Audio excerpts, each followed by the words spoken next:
Well, US President Donald Trump has outlined a 20-point peace plan that would see him act as chair of a governing authority over Gaza. In a joint press conference with Israel Prime Minister Benjamin Netanyahu, Trump said the proposal had been agreed by everyone except Hamas. And if Hamas refuses to come to the table, the US would back Israel to do whatever they needed to do. If Hamas rejects the deal, which is always possible, they're the only one left. Everyone else has accepted it. But I have a feeling that we're going to have a positive answer. But if not, as you know, Bibi, you'd have our full backing to do what you would have to do. The plan means an immediate end to the war and the return of Israeli hostages within 72 hours. Here's some of what Benjamin Netanyahu had to say. This can be done the easy way, or it can be done the hard way, but it will be done. We prefer the easy way, but it has to be done. All these goals must be achieved because we didn't fight this horrible fight, sacrifice the finest of our young men to have Hamas stay in Gaza and threaten us again and again and again with these horrific massacres. Joining me now is former White House Press Secretary Sean Spicer. Sean, welcome to the program. Can you just run us through the key parts of Donald Trump's peace plan?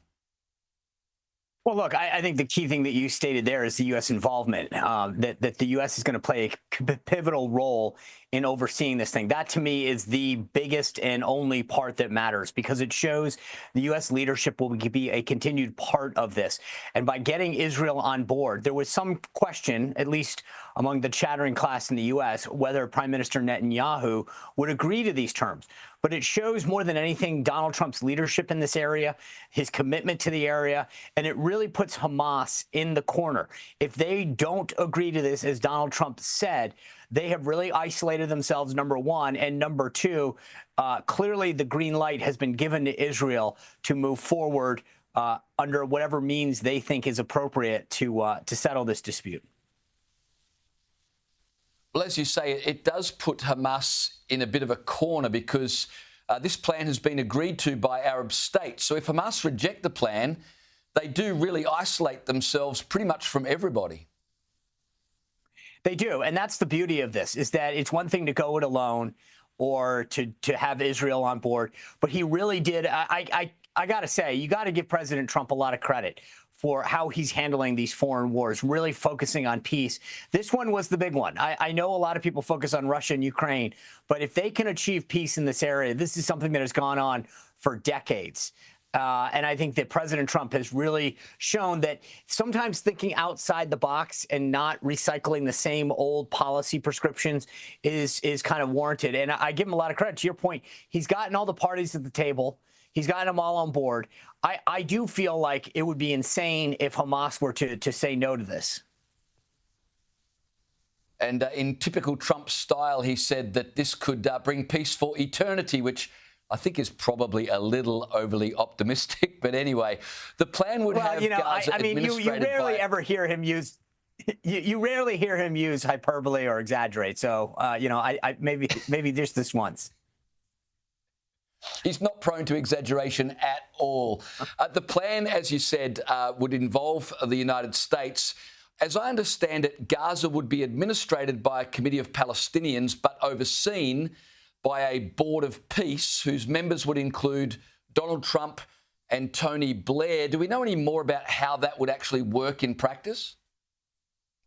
I think a lot of the details are slowly going to come out over the next few days. I think at least my understanding is that the goal is to get agreement in principle and then kind of continue to flesh out the details with the parties.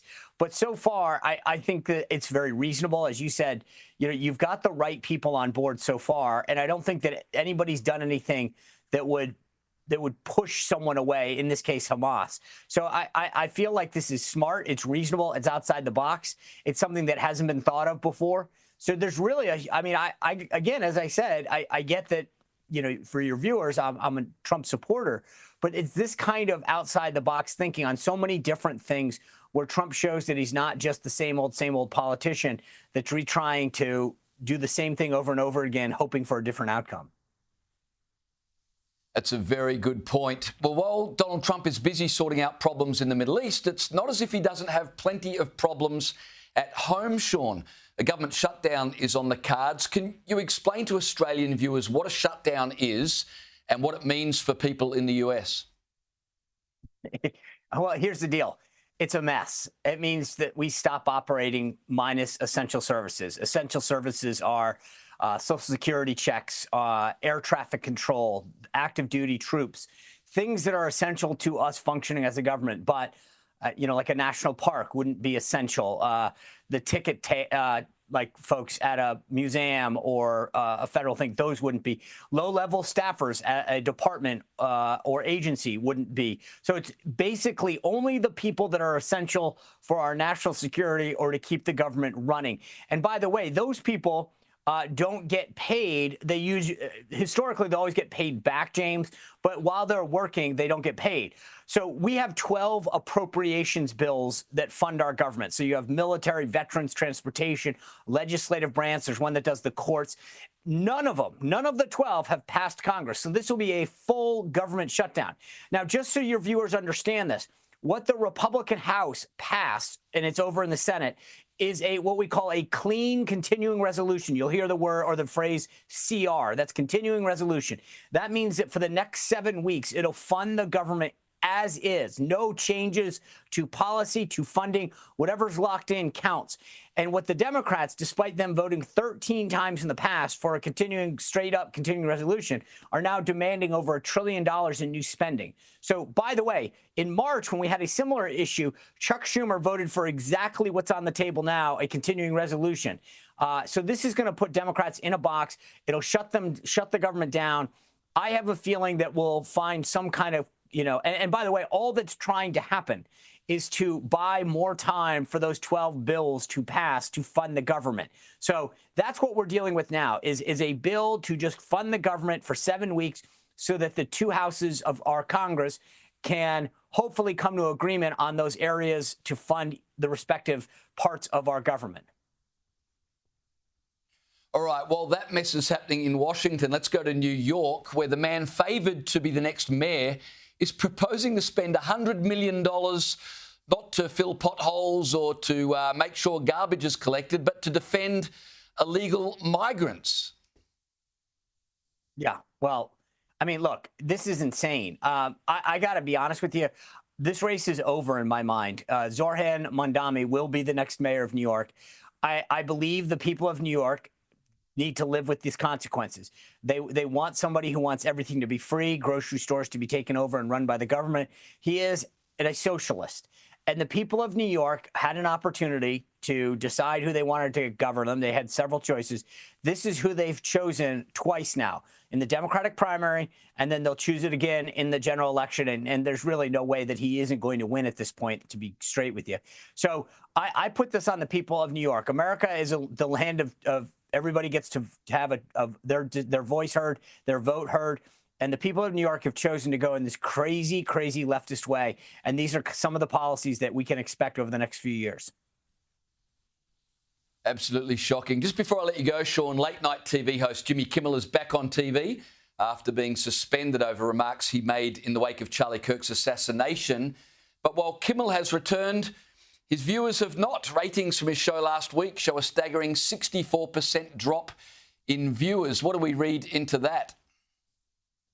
Well, there's two things, James. Just to be clear, on the viewership, a lot of people, not me, I go to bed way too early, but I think a lot of people stayed up the night he returned to find out what he was going to say. There was a lot of interest, I think, to find out if he actually apologized. But I would say this on the second piece of this. Remember, he went silent. He lied to the American people. He lied about this assassin, claiming that he was part of the MAGA movement, which is unequivocally a falsehood. And instead of apologizing for it on any of the days in which he was off air, he chose to stay silent. He gets back on air and then still doesn't apologize.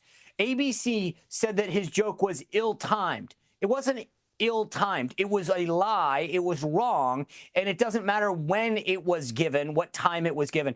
But this just shows you that the people, most of the elite Hollywood types in America, are more concerned with whether Jimmy Kimmel will be on air than whether or not Charlie Kirk was assassinated. It's a sad state for the left in this country. Indeed. Sean Spicer, always good to catch up. Thanks for being on the program tonight. You bet, James. Thank you for having me.